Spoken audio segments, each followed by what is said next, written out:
This crowd rises to its feet. Vaccaro slammed it home. Garland left wing, free ball. Perfect! Garland one of the lane, lobbed to Mobley. Pow! And Allen blocked the shot at the rim. Pow! With the left hand and a foul. Welcome to the Chase Down Podcast, part of the Cavs media family. I'm your host, Justin Rowan. The Chase Down is presented by Fubo, the official streaming partner of the Cavs. Watch over 350 channels of live sports and TV, including FanDuel Sports Network without cable. There's no cost and no commitment. Try for free at FuboTV.com/Cavs. The Cleveland Cavaliers are off to a 2-1 start at Summer League. We have had some Tomlin sanity, Jaylen Tyson making a step forward, Tyrese Proctor's first impressions, and a whole lot more. Joining me today to discuss the Cavs at Summer League, as well as some front office news, is my co-host, Carter Rodriguez. Carter, how you doing, buddy? I'm doing great. Just got some dinner with a buddy. Had some Filipino food, Bonifacio in Columbus. It was boodle night, Justin. We were eating with our hands. It was great. It was delicious. Awesome. I'm jealous. I kind of skimped on dinner today. Wrecked, brother. Yeah. So you are fully making me jealous there. It's good to talk to you, man. It's nice to have. It's been Cavs months, basketball. Years even. I know we went last week, but it still feels like a long time. I was off for a lot of last week, enjoying some of Mother Nature.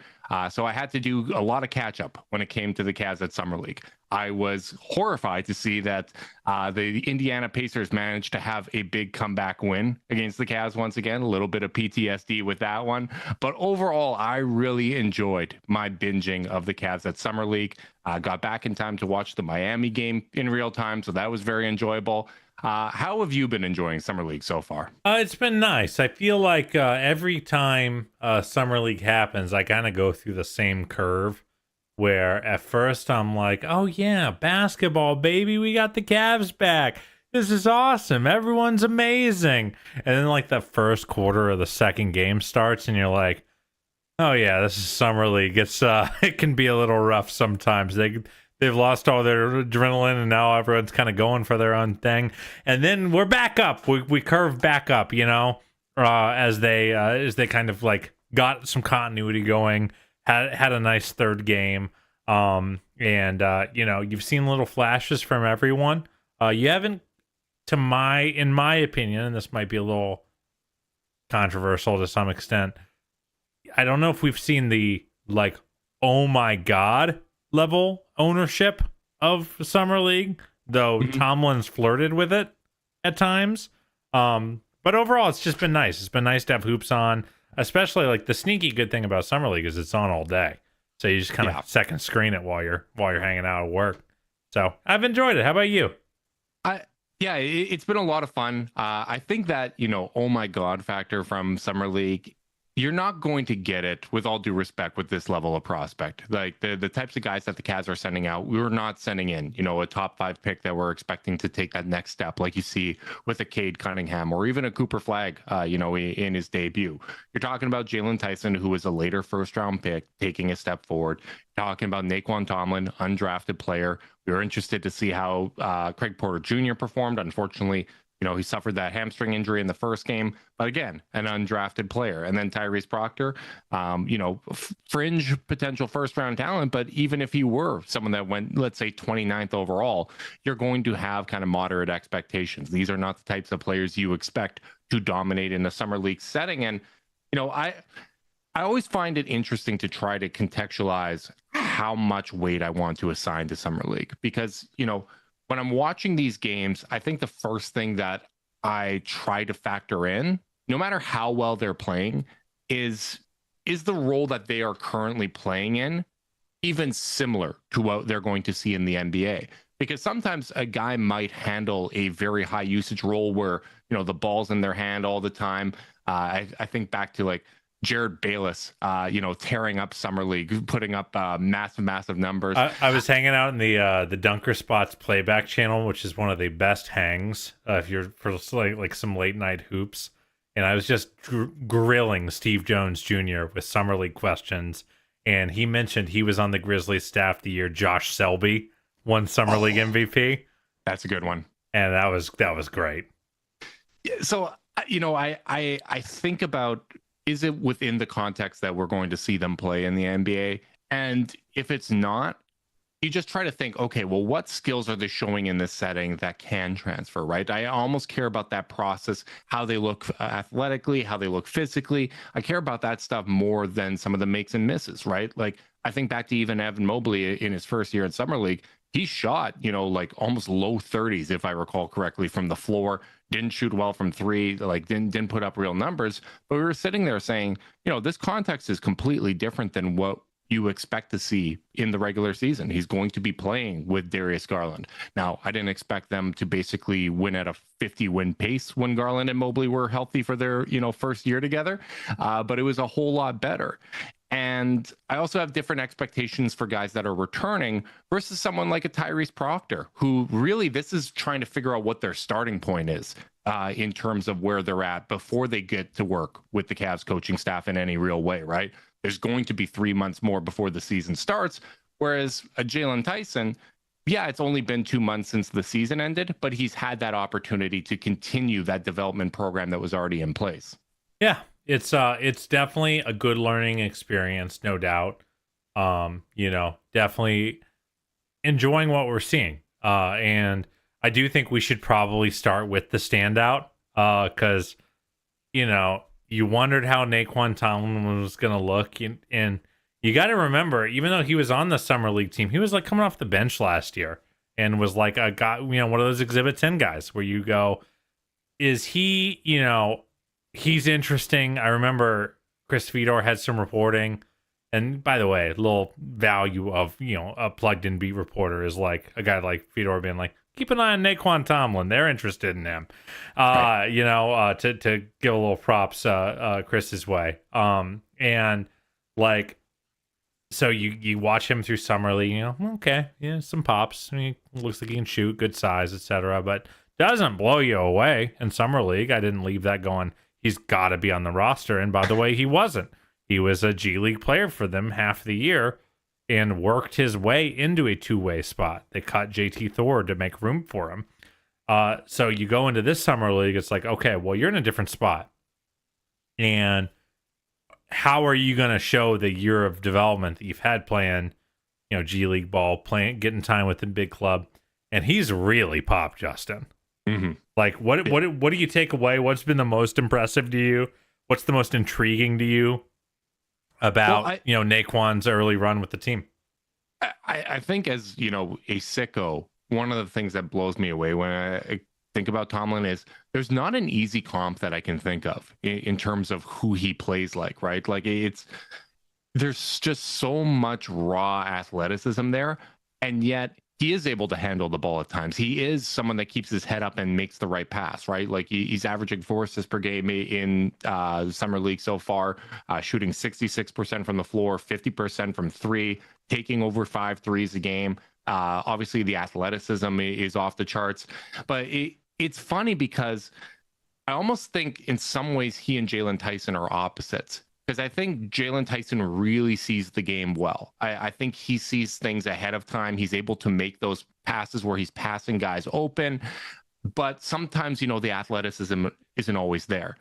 Tomlin, I feel like sometimes he doesn't see things ahead of time, particularly on the defensive end, but he's reactive. His ability to react and kind of recover and make something out of the possession is at a very, very high level. And I think that's probably reflective of the fact that he's only been playing basketball for 5 years, despite, coming up on 25 years old. He's just he has such great feel, despite still kind of being very raw from a basketball IQ standpoint. And to me, that's just such an interesting mix because you don't really see a lot of guys. Usually, like, if they're raw, they're not making the really smart passes. They're not able to handle the ball and make the proper drop-off pass. They're not able to hit these shots. He has all of that while still very clearly displaying some room for growth in terms of just overall understanding and anticipation of the game. Yeah, well, to that point, what's interesting to me about him is, like, normally when it's like you get these project kind of players and like the athleticism, he's not super refined, but he's a freak athlete. I don't know if I would define Naquin Tomlin as a freak athlete. Like, he's not like someone in our Discord was like, oh, he could be our Obi Toppin. Like, Obi Toppin is a dunk contest guy, with unbelievable vertical, and, just real bounce. Like, I don't really watch Tomlin and see that. What I see is a tremendous amount of fluidity for a 6'10 player. He just like the little wiggle and a hesitation move. Like even on, like, I think it was against Miami, he got really lost in the sauce trying to ISO. But like a few of those moves, I was like, oh, I'm not used to seeing players that big move like that. He One of my favorite comments, I think it was in our game threads, was that he sometimes handles like he learned to teach himself, like he taught himself how to dribble off watching YouTube tutorials. Like it kind of feels that way, where it's like, all right, here's the dribble package I practice here. Yeah. So there's that the fluidity of movement. He's not a boxy player, like I don't want to dump additional dirt on the guy. He's not here anymore. But like Isaac Okoro is a guy who, like, even though he had all these interesting athletic tools, always kind of felt a little constrained and tight. There's a looseness to Tomlin's game. Not comparing the two players at all, just kind of trait comparing. And that combined with a coordination has made it so Ian just straight up touch on as a shooter, as a finisher, means he's kind of been able to finish in all sorts of ways. Like, one big red flag I think you always want to look out for with bigs in Summer League or the G League is, like, are they getting a lot of their buckets off of post-ups? Because, like, someone like Isaiah Mobley, who was a very, very good G League player, won Summer League MVP the year the Cavs won, a lot of his actions are coming from bump, bump, pivot, pivot, bump, pivot, bump, and then you finally go up for a layup. And it's like, because you're bigger or stronger, or you have time in a way that you don't get to do that in the league. So the fact that he's getting all of his buckets in transition, flashing into open space off of, catch and shoot threes, in some cases some pull up threes, making the right reads as a passer. It's really interesting because while he's doing all those things, typically you would say, oh, this guy must have unbelievable, like, basketball IQ. He's still a very unfinished product. There are as many plays where he's kind of just like in no man's land, kind of figuring out where he's supposed to go on both ends of the floor. But he's so darn talented and fluid and skilled that he's kind of able to cover up for those gaps in, straight up reps, like the kind of things that you get when you play organized ball for 23 straight years. Right. So in super short, interesting guy. He's the exact type of guy that you want to see on a two-way contract, in my opinion, right? Like that, it's very, very clear how he can have an impact. And honestly, like, I look at what we've seen from him in Summer League, what we've seen from him, obviously, with the Charge or limited opportunities with the Cavs. And I wouldn't, like, panic if he had to play some spot minutes, right? And that's one of the advantages of having a two-way contract is, not going to be part of your regular rotation. You're playing in the G League, but hey, Larry Nance is going to miss some time. Maybe Dean Wade is also out, and we need to give Naquin Tomlin some spot minutes. I would feel okay about calling him up, at least within the infrastructure that the Cavs currently have. Now, if it's a cascading situation where a whole bunch of guys are out, I'd get a little bit worried that, there might be a little bit too much dip on the chip there. But within the context of what they're doing, I feel confident about that. Yeah, I wouldn't rush to give him like a regular contract. I don't think that, when you have someone on a two-way contract and you have that set number of games that you can have someone up with the team, I just think from a flexibility standpoint, it's smarter to keep him on that. And then maybe by the end of the year, he's on that Craig Porter Jr. 4 years, non-guaranteed team options throughout type contract.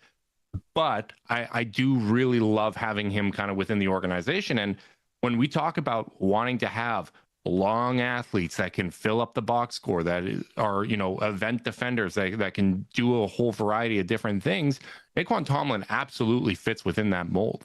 Yeah, you said it. The nicest thing we can say about a guy on a two-way deal like Naquin Tomlin is that if Larry Nance and Jared Allen happen to miss the same game, we wouldn't be like, oh man, we're gonna have to play Naquin.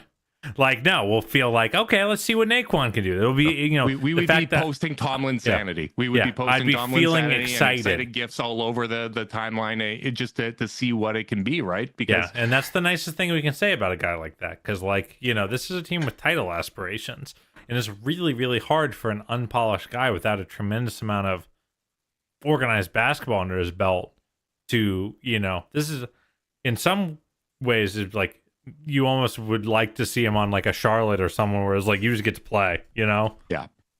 But like to be in a spot where I'm not dreading the idea of Tomlin playing, you know, in a mid-February game, like that feels really, really good. Yeah, and I think it's important too because it's coming at a position that we have had questions about, right? Like when it comes to that depth at power forward. We've tried some options, right? Like, you know, George Niang was able to bring something to the table there. You know, Dean Wade at times when he's been healthy. We're very excited about the addition of Larry Nance, but we understand that historically Larry does tend to miss a little bit of time throughout the season. If that were to occur currently, I feel okay about our depth chart because we do have Dean Wade there as, you know, third string power forward. I think we saw last year Jaylen Tyson played a decent number of minutes as kind of a small ball four. And you know, he is smaller, but he's only an inch shorter than Larry, right? And we've seen that his physicality translates to the NBA level at that position. So you at least have that as an option, but it makes you feel even more confident when you have a two-way option that you think can slot in, play minutes, spot minutes in that position. And hey, maybe you do need, or like, you know, 100 to 200 minutes over an 82 game season. And that's the flexibility that those two-way contracts give you. And I think what I've seen from Tomlin makes me encouraged that he can, you know, handle those minutes. I feel just as good about him handling those minutes as I did with Craig Porter Jr. handling the minutes in his rookie year as an undrafted player. Like, I thought those Craig minutes were absolutely fine. And sometimes you just need a minute eater over the course of a regular season. Yeah, absolutely, man. It's like what I said last year. I still think this is true. Like, if your 3 two-way contracts have an aggregate, like 45 to 50% shot at being an NBA rotation player on a good team, you're doing a nice job with your two ways. And I think the Cavs are definitely in that space right now. They might be there with, you know, Tomlin might make up 35% of that by himself. And that's really exciting. Yeah. Anytime you have an asset with you that, you know, has that potential to help you out, I think that's a huge advantage. Is there anyone else that kind of has stepped up in a way that has at least changed how you're potentially thinking about the rotation next year? Because really the Cavs are in a position where I think coming back into this year, they're in the same spot that they were last year, where they have more guys deserving of minutes than they have minutes available. Like, I still think that there is going to be a bit of a roster crunch when it comes to the Cavs, but has anyone shown you a flash where you thought, hey, you know, maybe they're going to factor into the conversation a little bit more than I was expecting, or at least they're showing signs that they're trending towards that being a possibility? I don't know if that's the case, but I do think we should talk about Jaylen Tyson because the other one who you wondered if that was going to happen for him. Mm-hmm. And in general, I have felt like Tyson came out in the first 2 games and, you know, just playing the pros and cons game. Pros, the jumper feels a lot faster. Like, it's a lot more compact. Still kind of a funky looking shot. I won't pretend like he's Klay Thompson here aesthetically. But, you know, but it's faster, looks more compact. He gets to it a little quicker. And that is encouraging. I think on defense, a little concerned with how handsy he is, playing a lot of defense with his hands. And, like, not the kind of way I want you to. It's a lot of, like, closing out, and he's got 2 hands on the guy's chest. And, like, that's just a recipe to get called for a foul.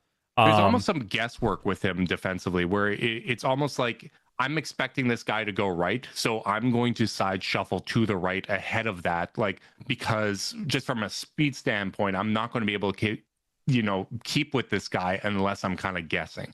Like, I really noticed that, and maybe, you know, just from a position standpoint, I think Craig Porter Jr. being out has kind of put both he and Tyrese Proctor into a more primary ball handling role than they would have been otherwise. And that's something that I'm kind of considering. You know, everyone kind of shifts down a little bit of a position, but I'm definitely viewing him more like when I watch these games, I'm viewing him as a 3-4 more than I'm viewing him as a 3-2. And I think that has always been kind of one of the things that we've been trying to figure out with them. I feel like just because there are some limitations with you know, his ability to shuffle around on defense and move those feet, I'm viewing him more as a 3-4. I'm going to challenge a little and say, I don't know if it's a problem with moving his feet. I think the technique is a little funky right now. Okay. I think he's playing a little too much with his hands on defense, trying to be physical. You know, it's like maybe some misapplications of physicality in some cases. You know, but I mean, I think when he just sits in a stance and shuffles, he looks fine. Doesn't look like a, you know, I don't think he's a stopper, you know. If you were like, you know, one of the books on him early in his college career is like he's going to be a 3-and-D guy. I don't know if he's going to be enough 3 to be a 3-and-D guy. Or I'm sorry, I don't know if he's going to be enough D to be a 3-and-D guy. But like, I think he can be a functional team defender at I think so too. At the 3. Going back to your point though about Craig going out, generally pretty pleased with the playmaking. You know, he can, and by the way, he's getting graded on the toughest curve of anyone on the roster. For me. Because he's the one on the roster with the best pedigree and who showed the most last year in the regular season. So if you're listening to this thinking, Carter, you're being kind of tough on Tyson, like maybe I am, because I just, you know, I'm viewing almost everyone else on this roster through the prism of, can you play in, you know, mid-March when we're Jaylen Tyson, like, I want to know if Jaylen Tyson can play in May, and like if he's going to be part of the regular 10-man rotation, right? Because I think there's a real opportunity here, because when people analyze the Cavs offseason, I think too often we fall into the trap of looking at additions and subtractions and saying, okay, this is like one-to-one in terms of who's going to take what responsibilities. I don't think that's the case. I think with who they've brought in, they're going to play differently. And I think from, you know, a Jaylen Tyson standpoint, it almost goes back to what we were talking about at the beginning of last year, where he might be part of that Karis LeVert secession plan, right? Where at the trade deadline, when we moved on from LeVert, Ty Jerome stepped up in that role. Now I think Jaylen Tyson is going to be that guy, even though he does it differently, even though he's more of a forward, whereas Karis was a longer guard. I do think that it's still kind of bringing in that same archetypes, those same kind of responsibilities. And I think what we're trying to assess and why he's getting graded on a tougher curve is he going to be part of that regular 10-man rotation, you know, basically from the start of the season on? Yeah, and really, I mean, can he challenge a guy like Dean Wade, a guy like Larry Nance, or even a Sam Merrill for some minutes? You know, that's really, is he going to get into those guys' business and earn his way in? Going back to the playmaking, I have generally been encouraged. Every now and again, he'll over-penetrate and kind of get stuck in no man's land. You know, he's not a guard. He's not a point guard. So you will see that every now and again. I have been generally encouraged by the blend of throwing difficult passes and playmaking for guys. He had 12 assists in that first game. And not having as many of those no shot, thread the needle, you know, intercepted a mile away type of attempts. Does he still have some turnovers? Sure. But like something I was really cognizant of is if I'm coaching Jaylen Tyson, which as always, thank God I'm not. But if I were coaching Jaylen Tyson, I'd be trying to figure out, how do I keep that creative spark and contain it, not snuff it out in the interest of perfection? Like, I would almost rather my secondary or tertiary creators on the floor be willing to take those risks, knowing, you know, I'd almost rather have like a 5-to-2 assist to turnover ratio, or, you know, or a 3-to-2, maybe a 3-to-2 assist to turnover ratio, than a 1-to-1 if the numbers are 1 and 1, which means you're just not doing anything. You're not taking any risks with the ball. So like I've been encouraged by that. And he is doing a decent job of finding guys, throwing lobs, making decent reads as a secondary creator.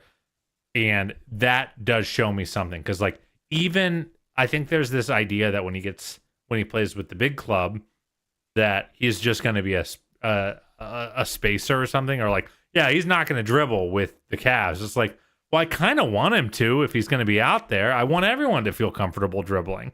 Like one of the reasons I've loved the Max Strus era so much is because he's willing to put the ball on the floor, make a read, make the defense react in a way that maybe they're not expecting him doing something they might not expect him to do. And I think I want Jaylen Tyson to show that kind of stuff, frankly, because I don't think he's going to be a shooter like Max Strus. I don't think he's going to be a defender like Isaac Okoro. So, like, if he's going to make it on this team as a rotation player with this team's kind of ambitions, he's going to have to be the best version of Jaylen Tyson. And the best version of Jaylen Tyson is one that is playmaking for others. Yeah, and the activity is always at a high level with Jaylen Tyson, right? He gets 6 rebounds a game so far in summer league, 20 points, nearly 7 assists per game. He can fill up a box score. We saw it even in his limited minutes in the NBA last season. He played nearly 500 minutes. Like, I think back to that game in, I think it was March, where they were playing against the Knicks. There was no Donovan Mitchell, and he had to play a good number of minutes at Madison Square Garden. And he missed some shots early, but the composure was there. He ended up making a positive impact in that game. We've seen him do that in flashes. And I think you're completely right. I think he should be empowered to display those best traits, right? Like, these are your strengths. We're going to play to it. And when you look at the Cavs offseason moves, you're bringing in a lot of IQ in Lonzo Ball and Larry Nance Jr. They're bringing a lot of playmaking to the table. When you look at what the Indiana Pacers did really well, they had guys that could create at every single position. Maybe not guys that you're going to trust to, run pick and roll and run the offense possession after possession. But hey, we're swinging the ball to you. You're catching it with advantage. You're going to have easier playmaking reads than you would ever have in this type of setting. I think Jaylen Tyson is absolutely the type of guy that can make reads in those spots. And he's someone that creates opportunities for himself with the way he attacks the offensive glass. I think that is absolutely essential when you're talking about Cavs role players, because there is so much top end talent on this roster. If you're Jaylen Tyson, you're not having plays drawn up for you. So you better be able to, when the ball swings to you, create for yourself and others, or go out there and create extra possessions and make an impact in that way. And what I see from Tyson absolutely fits into that type of mold. It's the type of wing player that I love to see, I wanted to see them have. And when I going back to what I said before about him kind of being more of a 3-4, I think part of why I want to see him in that role is, one, I think he can handle it physically. And two, I just think the playmaking and his current strengths stand out more at the forward positions than they would if he's playing as a guard. Like, I just keep trending towards him being more of that 3-4 type forward rather than the 3-2, kind of Karis LeVert archetype that we thought he was replacing. I also just don't think they really need any help there. That's true. Which is like, I mean, like, how many minutes are you really going to have if you're going to play Darius, Donovan, Lonzo, and Sam Merrill, and Max Strus in some cases at the 2. So, like, you got 5 dudes who can play the 1 and the 2, and I don't really need him to do that. Last thing I'll say on Tyson, just to put a little more, just to be the Buzz Killington you know and love, I do think, to put a bow on the conversation, if the question, if I was hoping that the Cavs, that Tyson would come in and just gank a rotation spot, one thing that I was hoping to see was a lot of comfort finishing at the rim. The finishing has been an adventure, and it's been something that I've been kind of, and maybe problematically over-indexing on. I might be too locked in on this, especially in a healthier context than Summer League. But the fact that he doesn't have a tremendous amount of vertical pop or explosion as a driver means that a lot of his layups are going to be hard ankle finishes. It's not a lack of touch. I actually think he has a really good, really solid touch as a finisher. Some of his floaters look really, really nice. Some nice reverses. But I just don't think, I think so much of your percentage as a finisher is a reflection of how easy the shots you get, how easy your layup angles are. And I don't really see almost any easy layup angles for Jaylen. And that to me puts a lot of burden on the 3-point shot being really reliable for him to be helpful in a high stakes context on offense. I think that is a valuable point to bring up. I think it's something to keep an eye on. I wouldn't go as, pessimistic with it just because I think the context is a little different Very here fair. where, they aren't playing with a point guard, right? And he's the quality of looks that he's going to get playing alongside a Darius, a Donovan Mitchell, Lonzo Ball.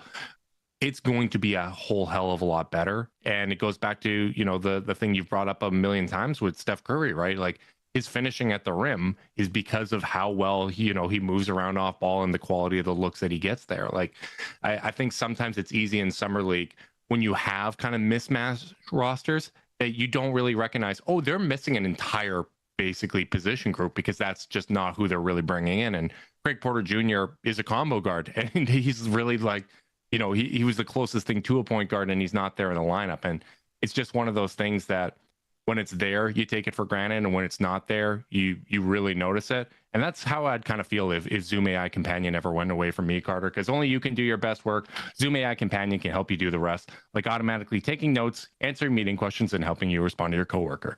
Available at no additional cost with eligible paid plans. Work happy with Zoom AI Companion. Oh yeah, brother. Shall we talk about the Cavaliers' second round pick, Tyrese Proctor? Yeah, let's get some first impressions because, honestly, going back to Craig being out, I think one of the most disappointing aspects of it for me is I really wanted to see Tyrese in more of an off-ball role. I really wanted to see, because that's going to be the context that he's in when it comes to the Cavs, right? You're going to be playing off those guards that, I just listed off, and that has not been the case. I do like some of his instincts on defense. I think that he is an active defender. He's done a good job from an assist to turnover ratio perspective. Almost 4 assists to 1.3 turnovers per game. Could definitely tell he had some tired legs in that back-to-back scenario versus Miami. But overall, you can tell he's not a lead guard. At least at this point, he's not someone that I feel confident saying, oh yeah, he can be a lead guard at times. Good instincts, but there's work ahead for him for sure. I feel like I've never been less surprised in either direction about a player's summer league performance than Tyrese Proctor. Yeah. I feel like everything I expected is exactly as it was. Like, does the 3-point shot look great? It absolutely does. Feathery touch, looks very comfortable pulling from I don't care about the results at all there. It looks so pretty. Looks very nice, compact, gets up quickly. Looks intentional. Doesn't look like there's a lot of diversity in the release. It's kind of the same thing almost every time, especially off the catch and shoot. Every time he dribbles, if he gets turned a lot as a ball handler. I just don't think the handle's that strong. I think most of my concern about athleticism did match my expectations. That a lot of it's just the literal handle. Like when your handle isn't that good and you get pressed, I mean, we've all played a pickup run against a defender who is better than us. And what is the first thing we do? We turn. Yeah. We start facing the other basket, trying to protect the ball. And do you actually feel more or less encouraged when that's the issue? Because, one of the things when I did the interview about him after the draft was he has athleticism. Like, he should be someone that's able to generate separation. It just seems like he's not able to access that with the ball in his hands. Like, he can for the step backs and the little things. Do you feel like that's something that you don't worry about because it can be improved and it can be added? Or is this, hey man, 3 years in college, I'd like to see it a little further than it is right now? I think people act like certain things in basketball have nothing to do with talent for some reason. Mm-hmm. When I just think everything in basketball has to do with talent, or at least is modified by your talent level. There are some dudes who I think work very hard at dribbling that just aren't that good at it. That don't have that preternatural feel, that just understand it. So, I don't know Tyrese Proctor well enough as a prospect to have an opinion there. So, I just think where he is for me right now is he just is what he is until I see otherwise. And, that's a fine, helpful off-ball shooter that probably could grow into his body a little bit. He's skinny. The finishing isn't there, mostly as a byproduct of the handle. The pull-up has been a bit of an adventure at times. But again, I just think he's been if ask me to grade Tyrese Proctor real quick so far. Grade Tyrese Proctor, Carter. It's like a B-. He's fine. He is being completely fine. But I do think the only important actionable takeaway is if you were he's gonna do a little bit of what Sam does for us, but he'll do a little bit of what Ty did for us last year. It's no, not there yet. You gotta still but I was never of that opinion. I was always of the opinion of hey, let's see if this guy can work on his handle over the next year, bulk up, see if he can become a 3-and-D kind of 2-guard. Because a 3-and-D 2-guard. I don't know if it's just the Cavs jerseys, but he looks stronger than the college film. I could tell, reportedly he added some muscle, and it seemed like he has added some strength. Yeah, he's big. He's got really good size for a 2-guard. So I think my dream outcome for him is that he is a solid innings eater who doesn't mess up against alongside more talented playmakers, which I think he could probably do right now. Yep. And the dream is either if the two swing skills for Tyson are the 3 in the defense, I think for Proctor it's the defense and the handle. Yeah. If he becomes an 80th percentile at either of those things, then you got a helpful NBA player. And what do I want out of a late second round pick? A helpful NBA player, and no more. And, what you said before about Tyson, where you'd rather see someone kind of explore the space, take some risks, things like that. I kind of value the opposite when it comes to Tyrese Proctor, where he has a really good sense for what isn't there, and he doesn't try to do it. If there is a pass there, he makes some really, really nice reads. I'm very impressed with his vision and his ability to execute that. But he doesn't, if he's not able to generate an advantage, he recognizes it and gives the ball up. And I think that that's going to be very valuable to him when he does get opportunities with the Cavs, because I do think that that's happening at various points throughout the season. I think that is a real advantage. Yeah, and all you should be is yourself in this league. Yeah, and I think Proctor's best. If Proctor becomes a Danny Green type, Danny Green, by the way, never learned how to handle. No, it never became a playmaker. But you know what he did? He guarded. He played really, really well in transition, and he hit threes and moved. Yeah. And you can carve out a great career being that if you're good enough at those things. And I think the playmaking's at a higher level than that, and the opportunities that are going to be created for him when he plays with the Cavs, I think, are going to be substantially better than the opportunities that he's getting here. For some reason, I thought you were about to say are going to be substantially better than the opportunities Danny Green had made for him. I was like, don't say that. That's not true. I wasn't thinking about Cavs Danny Green too much, or at least the return. Oh, I thought you were talking about Spurs Danny Green. Oh no. Actually, maybe it's comparable because there is so much playmaking and there is so much ball movement, and that was kind of our comparison for how the Cavs played offensively last year. But I like what I've seen. Yeah, I care about the process more than the results, and that shooting form just is so pretty. I think that he's going to be someone that shoots well at the next level. I'm not worried about the percentages in this game, and there are just those little flashes on the defensive end. I think with Tomlin and Tyson, there are questions to be had on that end of the floor.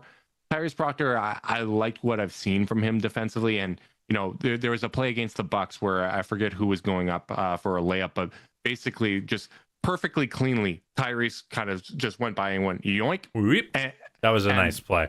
And, there was no arguing for a foul call. There was no nothing. It was just, I thought I had the ball. Where'd it go? Like, just little stuff like that. The quick hands, just the basketball IQ, I think, is all at a very, very high level. And, you're going to have limited expectations with these guys. I think it goes back to what we were saying before about none of these players being that prospect level where you expect them to, wow us in this kind of setting. But I do think what we see in terms of strengths with each of them are strengths that will be complementary when put alongside the best players on the Cavs. And I think when you're talking about role players, that's what you really want to see. You're taking the right swings. To steal, one of your sayings, there is no straw that stirs the drink when it comes to the Cavs Summer League roster. No, perhaps not.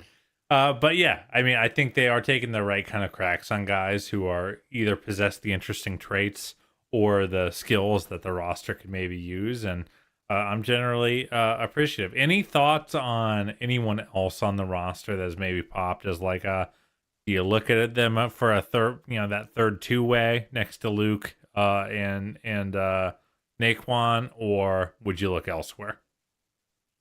The elsewhere thing is always hard because I have no idea who else is out there, right? Like it's just what players are two-way caliber but not currently on two-way contracts. That's always a little tricky. I think the two guys that stand out, Norchad, I like what I see from him, but frankly, at 6'7" with the athleticism he has, I just don't think that it's going to translate. I think he might be someone that kind of caps out as a very nice G League player. I think he's a very smart basketball player. I like the skills. I just don't think it translates to the NBA level. Tristan Enaruna. I don't want to botch the last name, but I got you, brother. He interests me. I think if you're talking about one potential third two-way guy, he would be the one, just because the athleticism is at such a high level. Like the throwdowns that he had against Miami were absolutely absurd. He has great size at 6'8". The athleticism's there, the strength's there. Looking at his G League numbers last year, I think the big question is, can he be enough of a three-point shooter to, have his game translate to the NBA? But if there's one thing that the Cavs have done a really good job of, it's developing three-point shots. So if you want to get him kind of within the charge system, get him with that coaching staff, try to develop that three-point shot and see, hey, can we turn you from a very dynamic slasher that's going to be impactful on the defensive end to someone that, if they're left open in the corner, can knock down a three? Because I think that's basically where it needs to get to in order for, the defense and the athleticism to, justify him being on the court. Yeah, agreed that Enaruna has definitely been probably the most impressive of the group.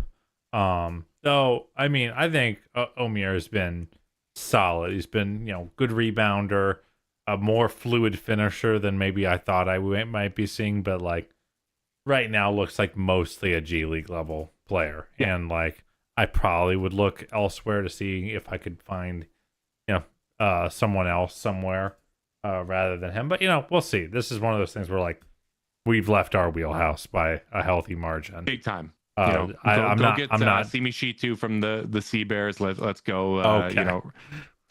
Okay.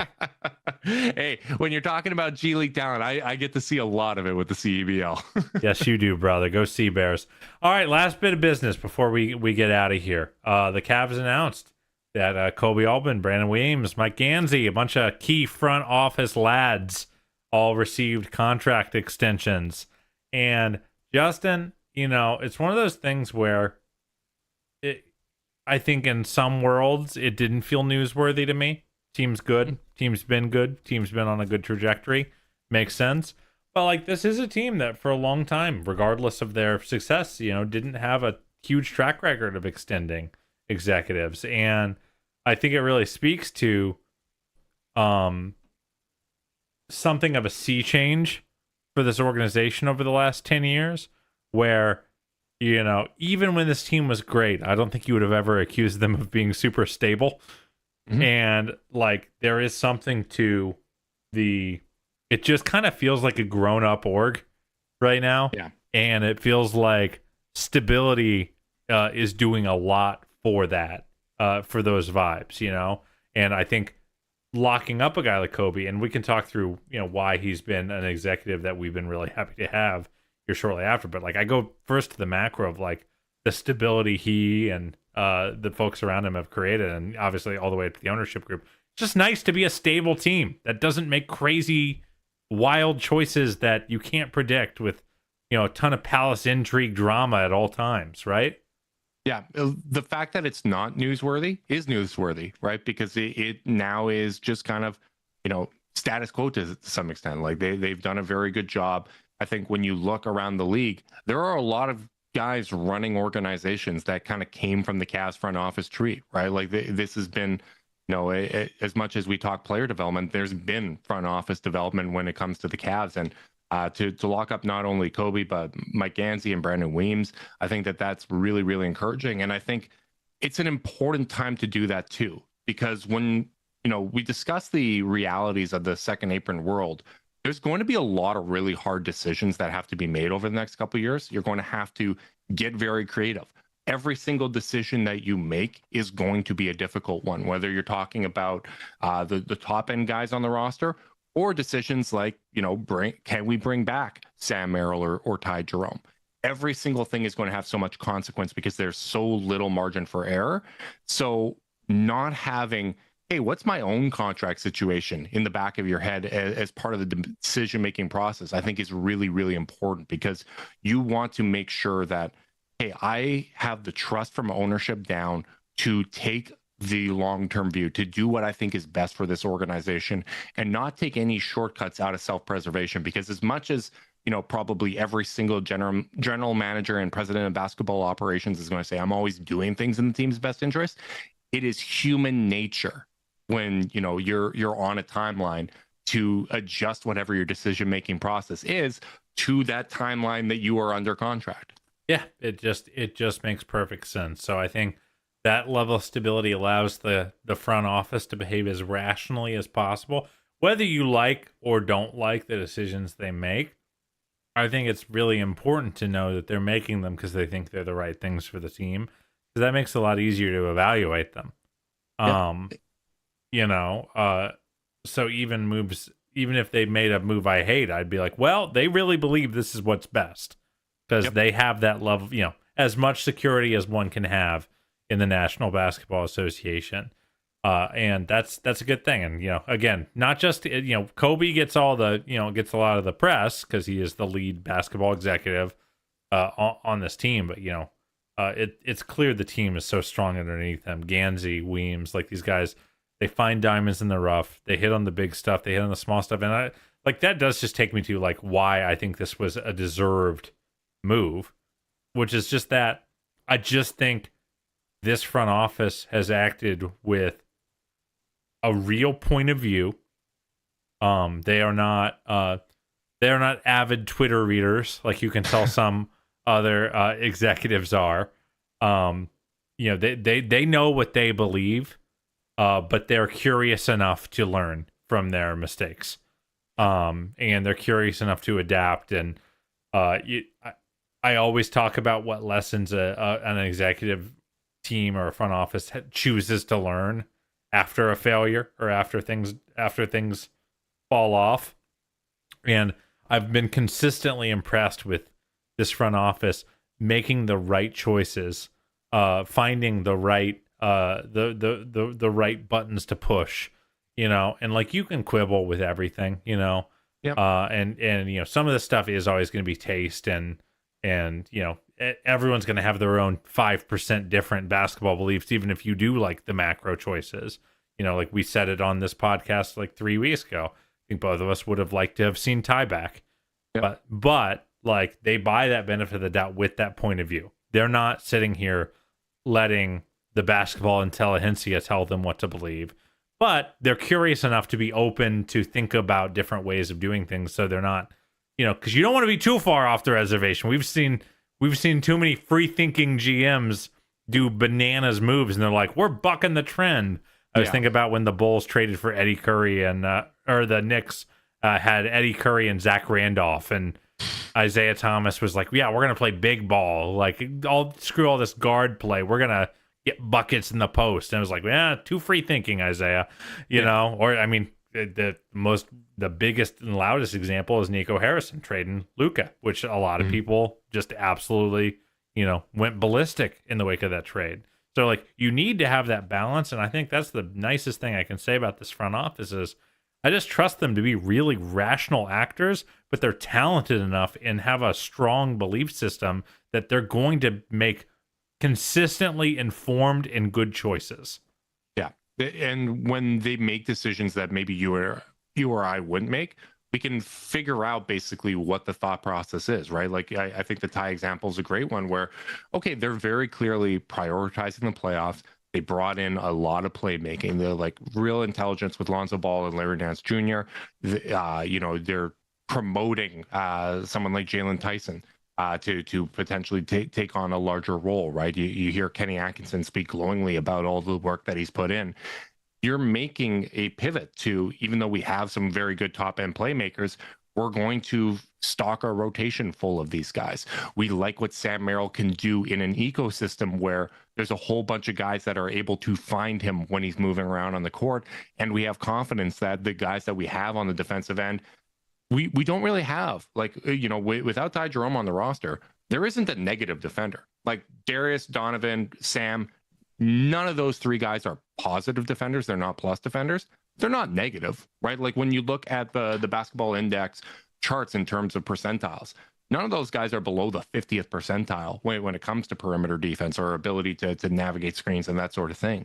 So, there's a real ethos to this team. There's a real kind of belief system, and it's easy to track the decisions that are made. And even going back to, when they traded Larry Nance the first time, and you and I were really going back and forth on in terms of how we I was felt not about geeked.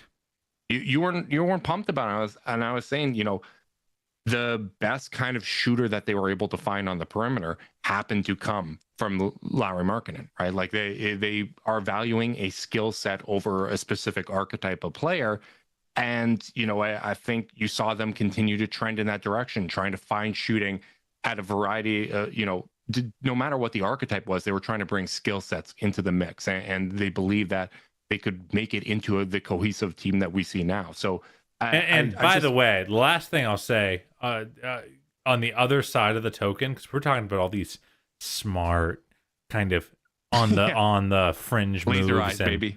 And we're talking scalpel type moves, like digging in and making like little tweaks to the roster. There are a lot of GMs who are good at winning individual transactions, finding individually helpful players. Not all of them can do that and go get Donovan Mitchell. Yeah. And have the fortitude to make a big move like that off of a wildly successful season where they could have just rested on their laurels, ran it back, built slow, and like part of this is also that's where that point of view comes in. It's not just, am I trying to win the press conference? Am I trying to just stay employed? Yeah. And people argued, that maybe that was a move too soon, right? Like maybe this I wasn't sure about it at the time. I was like, should you have done less and tried to go get like a DeJounte Murray or something a little more conservative? And like part of being a GM is knowing when you're going to put your stamp on a tenure. And like there is no greater stamp for Koby Altman than the addition of Donovan Mitchell, which took this team from a plucky upstart and helped transform them into, the second odds-on favorite to win the NBA title. Yeah. Like if Donovan Mitchell isn't on this team and DeJounte Murray is, are they 4th, 5th, 6th on the odds? Maybe not even that high. Part of that, that move at the end of the day is a huge reason why this team is held in the esteem it is around the rest of the league. And that was a scary, risky move. And he has to get a lot of credit for being willing to do it. And I think a lot of front offices would say, let's let our young guys kind of fail in obscurity. Like, let's let them go out there and make mistakes. Now, I'll continue to point out that, you know, the Cavs were already kind of on that upward trajectory. They were the 3 seed at the All-Star break. You know, they won 45 games, right? It's not like they won a whole bunch more games that, you know, those next 2 years after they added Donovan. But I think the most valuable thing was Donovan's presence raised the expectations. You know, they were put in position to fail and learn from those failures. And if you don't learn from the failures, you know, that's valuable information to have about these guys too.